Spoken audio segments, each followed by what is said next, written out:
Hello guys, welcome to Sreenu YouTube blogs. ఇప్పుడే బ్రహ్మానందం అనే movie యొక్క టీజర్ అయితే చూడడం జరిగింది గాయస్. బ్రహ్మానందం గారి పెద్ద కొడుకు అయిన రాజా గౌతమ్ గారు అండ్ బ్రహ్మానందం గారు పల్లకిలో పెళ్లి కూతురు అనే మూవీలో యాక్ట్ చేశారు చాలా సంవత్సరాల క్రితం. మళ్ళీ ఇప్పుడు వీళ్ళ ఇద్దరు బాండింగ్ అయితే ఈ మూవీలో అయితే చూపించడం జరిగింది మనకి. ఇక టీజర్ విషయాన్ని గురించి మాట్లాడుకున్నట్లయితే, టీజర్లో బ్రహ్మానందం గారి కొడుకైన రాజా గౌతమ్ గారి యాక్టింగ్ అయితే బాగుంది గాయస్.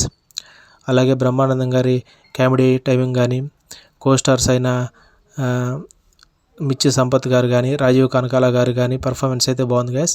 వెన్నెల కిషోర్ గారి కామెడీ అయితే నెక్స్ట్ లెవెల్ ఉంది.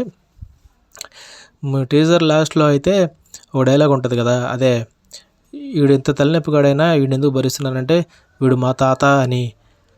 ఆ డైలాగ్ మాత్రం మూవీ చూసేటప్పుడు అయితే మంచి ఎమోషనల్ కనెక్ట్ అయ్యింది గాయస్. మూవీ చూసే వాళ్ళకైతే మూవీ రిలీజ్ అయిన తర్వాత మంచి ఎమోషనల్ డైలాగ్ అయితే పెట్టారు మూవీలో. టీజర్ కూడా అదే డైలాగ్తో ట్రెండ్ అవుతుంది. మూవీ అయితే మాత్రం funny emotional family drama guys. Movie అయితే తప్ప చూడాల్సిన మూవీ, మంచి ఎంటర్టైన్మెంట్ మూవీ ఇది గాయస్. టీజర్ రివ్యూ అయితే. టీజర్ వీడియో నచ్చినట్టయితే ప్లీజ్ లైక్ చేయండి, షేర్ చేయండి, సబ్స్క్రైబ్ చేయండి గాయస్.